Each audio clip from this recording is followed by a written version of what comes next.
नमः शिवाय। माघ मास का पावन समय था। चारों ओर शीतल वायु बह रही थी। नदियों का जल अमृत समान प्रतीत हो रहा था और पृथ्वी पर मानो स्वयं देवता विचरण कर रहे हो। इसी माघ मास में सोमवार का विशेष महत्व बताया गया है और जब यह सोमवार दूसरा हो तब उसका पुण्य अनेक गुना बढ़ जाता है। कहा जाता है कि इस दिन किया गया व्रत भोलेनाथ को अत्यंत प्रिय होता है और उनके हृदय में तुरंत स्थान बना लेता है। बहुत समय पहले की बात है। आर्यावर्त की एक छोटी सी नगरी में एक निर्धन ब्राह्मण परिवार रहता था। उस ब्राह्मण का नाम था शिवदत्त। नाम के अनुरूप ही उसका मन सदा भगवान शिव में रमा रहता था। यद्यपि वह अत्यंत गरीब था, उसके घर में धन धान्य का अभाव रहता था, किंतु उसके हृदय में कभी भी ईर्ष्या, लोभ या क्रोध ने स्थान नहीं पाया। उसकी पत्नी पार्वती देवी सती, साध्वी और पतिव्रता थी। वे दोनों मिलकर भगवान शिव की नित्य पूजा किया करते थे। शिवदत्त और पार्वती को संतान नहीं थी। वर्षों से वे इस पीड़ा को सह रहे। अनेक व्रत, तप, दान और तीर्थ करने के बाद जब संतान सुख प्राप्त नहीं हुआ, तब उनके मन में निराशा घर करने लगी। एक दिन माघ मास का आरंभ हुआ। नगर में एक वृद्ध साधु पधारे। उनके मुख पर दिव्य तेज था, नेत्रों में करुणा और वाणी में अद्भुत शांति। शिवदत्त ने साधु को अपने घर आमंत्रित किया और यथाशक्ति उनका सत्कार किया। भोजन के पश्चात साधु ने पार्वती देवी से कहा, माँ, तुम्हारा मन किसी भारी दुख से ग्रस्त है। पार्वती देवी की आंखों से अश्रु धारा बह निकली। उन्होंने अपने जीवन का सारा दुख साधु के चरणों में रख दिया। साधु ने ध्यान मग्न होकर कहा, यदि तुम माघ मास के दूसरे सोमवार का विधि पूर्वक व्रत करो और सच्चे मन से भगवान शिव की आराधना करो तो तुम्हारा दुख अवश्य दूर होगा। यह व्रत केवल संतान ही नहीं, जीवन के हर संकट को हरने वाला है। साधु के वचन सुनकर दोनों दंपति के हृदय में आशा का संचार हुआ। साधु ने उन्हें व्रत की विधि समझाई और अंत में कहा, इस व्रत में नियम, संयम और श्रद्धा सबसे आवश्यक है। कथा का श्रवण अवश्य करना, क्योंकि बिना कथा के व्रत अधूरा माना जाता है। साधु के जाते ही शिवदत्त और पार्वती ने संकल्प लिया कि वे माघ मास के दूसरे सोमवार का व्रत पूर्ण श्रद्धा से करेंगे। दूसरे सोमवार की पूर्व संध्या पर पार्वती देवी ने घर की साफ सफाई की, स्नान कर शुद्ध वस्त्र धारण किए और भगवान शिव का ध्यान करते हुए रात्रि बिताई। प्रातः काल ब्रह्म मुहूर्त में उठकर उन्होंने गंगा जल से स्नान किया। शिवदत्त ने भी स्नान कर भगवान शिव की प्रतिमा स्थापित की। बेलपत्र, धतूरा, भस्म, श्वेत पुष्प और जल से शिवलिंग का अभिषेक किया गया। ओम नमः शिवाय की ध्वनि से पूरा घर गूंज उठा। व्रत के दौरान पार्वती देवी ने अन्न का त्याग किया और केवल फल व जल पर रही। दिन भर वे शिव नाम का स्मरण करती रही। उनके मन में कोई अन्य विचार नहीं था, केवल भोलेनाथ की करुणा का ध्यान था। सायंकाल दीप प्रज्वलित कर उन्होंने कथा सुनी और साधु द्वारा बताए गए नियमों का पालन किया। रात्रि में जब दोनों ने विश्राम किया, तब पार्वती देवी को स्वप्न में भगवान शिव के दर्शन हुए। शिव जी ने कहा, वत्से, तुम्हारी श्रद्धा ने हमें प्रसन्न कर दिया। दूसरे सोमवार के इस व्रत का फल तुम्हें अवश्य मिलेगा, किंतु धैर्य रखना। सुबह उठते ही पार्वती देवी का हृदय आनंद से भर गया। उन्होंने यह स्वप्न शिवदत्त को सुनाया। दोनों के मन में अटूट विश्वास जाग उठा कि भोलेनाथ ने उनकी पुकार सुन ली है। समय बीतने लगा। माघ मास के प्रत्येक सोमवार को उन्होंने नियम पूर्वक व्रत किया, किंतु दूसरे सोमवार का व्रत उनके लिए विशेष बन गया। धीरे धीरे उनके जीवन में सकारात्मक परिवर्तन दिखने लगे। घर में शांति बढ़ी, मन स्थिर होने लगा और निराशा का स्थान विश्वास ने ले लिया। एक दिन नगर में भयंकर संकट आया। वर्षा न होने से अकाल की स्थिति उत्पन्न हो गई। लोग भयभीत हो उठे। शिवदत्त और पार्वती ने उस समय भी माघ मास की दूसरे सोमवार का व्रत नहीं छोड़ा। उन्होंने शिव जी से केवल अपने लिए नहीं बल्कि पूरे नगर के लिए कृपा की प्रार्थना की। उनकी निस्वार्थ भक्ति से भगवान शिव अत्यंत प्रसन्न हुए। शीघ्र ही वर्षा हुई, खेत लहलहा उठे और नगर में फिर से समृद्धि लौट आई। लोग यह जानकर आश्चर्यचकित हो गए कि यह सब दूसरे सोमवार के व्रत की महिमा से संभव हुआ है। धीरे धीरे यह कथा नगर नगर फैलने लगी। लोग माघ मास की दूसरी सोमवार का महत्व समझने लगे। परंतु शिवदत्त और पार्वती की परीक्षा अभी समाप्त नहीं हुई थी। उनके जीवन में एक और बड़ा मोड़ आने वाला था, जो उनके धैर्य और भक्ति की अंतिम परीक्षा लेने वाला था। माघ मास का समय आगे बढ़ रहा था। नगर में दूसरे सोमवार के व्रत की महिमा चारों ओर फैल चुकी थी, परंतु शिवदत्त और पार्वती देवी अभी निजी दुख को भीतर ही भीतर सह रहे थे। संतान की कामना उनके हृदय में थी, किंतु अब वह कामना स्वार्थ से नहीं बल्कि प्रभु की इच्छा के समर्पण से जुड़ चुकी थी। वे यह मान चुके थे कि जो भी होगा भगवान शिव की कृपा से होगा। एक दिन पार्वती देवी अत्यंत दुर्बल हो गई। लगातार व्रत, तप और संयम के कारण उनका शरीर क्षीण होने लगा। पड़ोस की स्त्रियां उन्हें समझाने आई कि अब व्रत छोड़ देना चाहिए, पर पार्वती देवी का मन नहीं टिका।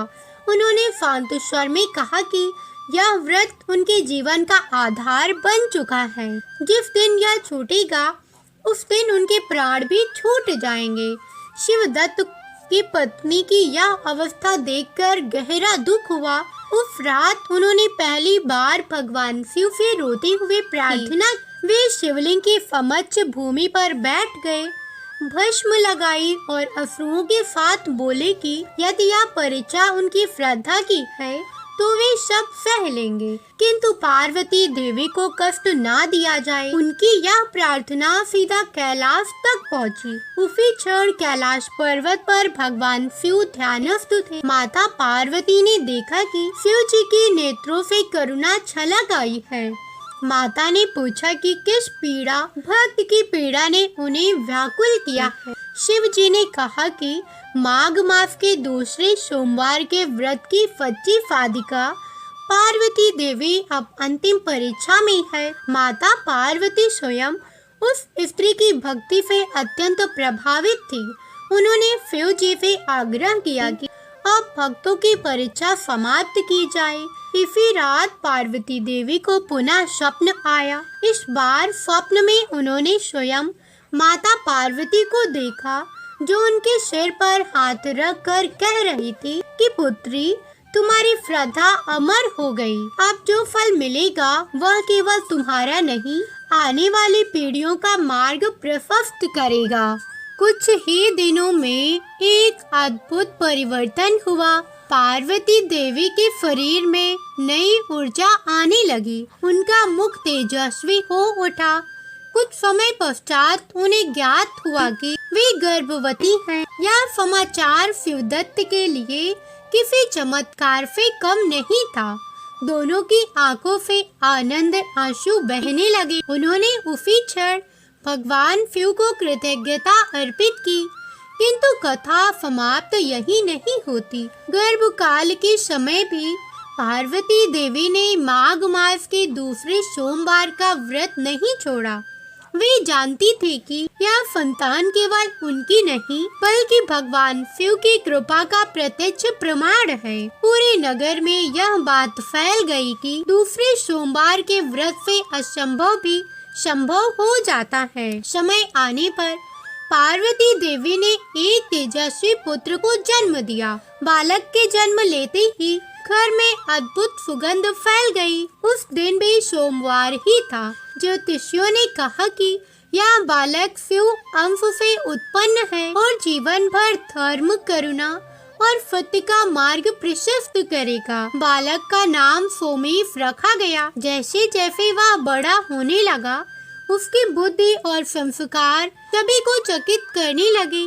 वह बचपन से ही शिवलिंग के पास बैठकर खेलता, मानो उसे पूर्व जन्म का स्मरण हो। नगर के लोग उसे भगवान शिव का वरदान मानने लगे। समय बीतता गया। सोमेश युवा हुआ और उसने अपने माता पिता की सेवा को ही जीवन का सबसे बड़ा धर्म माना। शिवदत्त और पार्वती देवी अब वृद्ध हो चुके थे, किंतु उनके चेहरे पर संतोष और शांति थी। उन्होंने अपने जीवन के अंतिम वर्षों में यही उपदेश दिया कि माघ मास का दूसरा सोमवार केवल व्रत नहीं, बल्कि आत्मा की शुद्धि का मार्ग है। एक बार नगर पर बाहरी आक्रमण का संकट आया। राजा भयभीत हो गया। सोमेश ने नगर वासियों को एकत्र कर कहा कि शस्त्र से पहले श्रद्धा की शक्ति को आजमाया जाए। उस समय माघ मास चल रहा था और दूसरा सोमवार निकट था। पूरे नगर ने एक साथ व्रत रखने का संकल्प लिया। उस दिन जो चमत्कार हुआ, उसने इतिहास बदल दिया। बिना किसी युद्ध के शत्रु सेना वापस लौट गई। लोगों ने इसे भगवान शिव की प्रत्यक्ष लीला माना। राजा ने उस दिन घोषणा की कि माघ मास के दूसरे सोमवार का व्रत राज्य भर में प्रचारित किया जाएगा। शिवदत्त और पार्वती देवी ने यह सब देखकर ईश्वर को नमन किया। कुछ समय पश्चात वे शांत भाव से इस संसार से विदा हो गए। कहा जाता है कि उनके प्राण निकलते समय शिवलोक से पुष्प वर्षा हुई। आज भी यह मान्यता है कि जो भी श्रद्धा से माघ मास के दूसरे सोमवार का व्रत करता है, उसके जीवन के अंधकार स्वयं शिवजी हर लेती हैं। यह कथा पीढ़ी दर पीढ़ी चली आ रही और हर भक्त को यह सिखाती है कि सच्ची भक्ति कभी निष्फल नहीं जाती। समय अपनी गति से आगे बढ़ता गया, पर माघ मास के दूसरे सोमवार के व्रत की महिमा अब केवल उस नगर तक सीमित नहीं रही।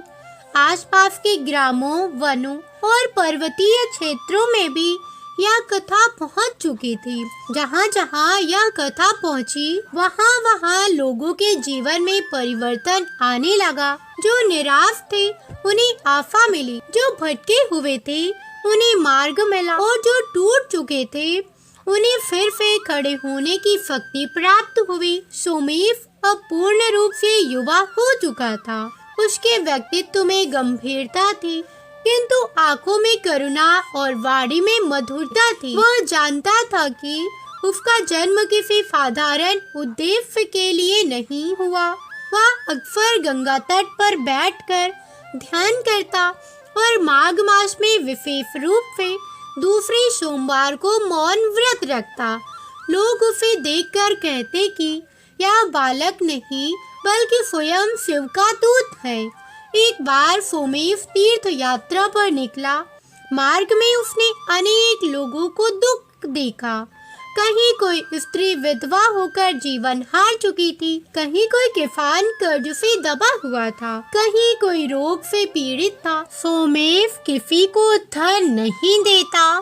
सोमेश किसी को धन नहीं देता, किसी को चमत्कार नहीं दिखाता। वह केवल एक ही बात कहता, माघ मास के दूसरे सोमवार का व्रत करो और कथा को श्रद्धा से सुनो। लोग पहले संदेह करते, पर जब परिणाम देखते तो उनका विश्वास दृढ़ हो जाता।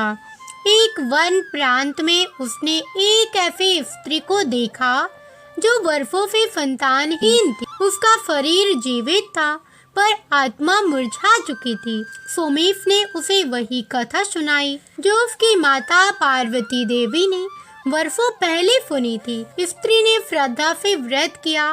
कुछ ही समय में उसका जीवन बदल गया। यह समाचार अग्नि की तरह फैल गया। धीरे धीरे सोमेश की ख्याति राजमहलों तक पहुंची। एक शक्तिशाली राजा जिसके पास अपार वैभव था, परंतु जीवन में शांति नहीं थी, उसने सोमेश को बुलवाया। राजा ने स्वीकार किया कि उसके पास सब कुछ है, फिर भी मन अशांत रहता है। सोमेश ने मुस्कुराकर कहा कि जब तक मन शिव में नहीं रमता, तब तक वैभव भी बोझ बन जाता है। राजा ने माघ मास के दूसरे सोमवार का व्रत पूरे राज्य के साथ किया। उस दिन राजमहल में पहली बार अहंकार नहीं बल्कि भक्ति की सुगंध फैली।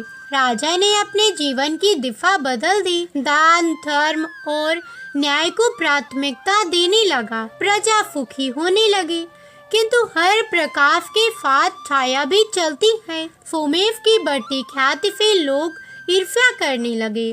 वे कहते कि यह सब अंधविश्वास है। उन्होंने सोमेश की परीक्षा लेने का निश्चय किया। उन्होंने एक झूठी कथा गढ़ी और कहा कि यदि यह व्रत सत्य है तो उसे तोड़कर दिखाएंगे। माघ मास का दूसरा सोमवार आया। उन्होंने जानबूझकर नियमों का उल्लंघन किया, कथा का अपमान किया और शिव नाम का उपहास किया।